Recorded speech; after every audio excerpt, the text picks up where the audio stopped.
Good evening বন্ধুরা, আজকের আমি অফিস থেকে তাড়াতাড়ি বেরিয়েছি।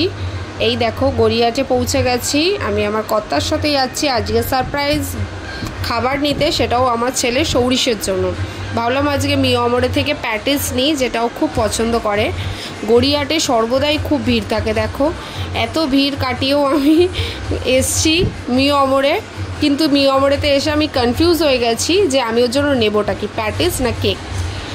অ্যাটলিস্ট আমি লাস্টে কি প্যাটিসই নিলাম, নেওয়া হয়ে গেছে।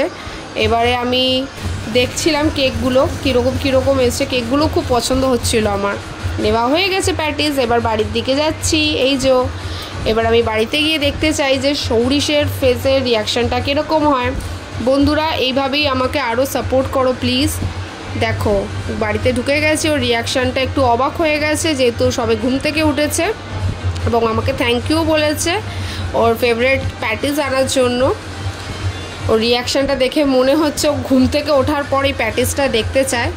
বন্ধুরা এইভাবেই আমাকে সাপোর্ট করছো, অনেক করেছো, তার জন্য অসংখ্য ধন্যবাদ। প্লিজ ভালো লাগলে আরও ফলো করো প্লিজ।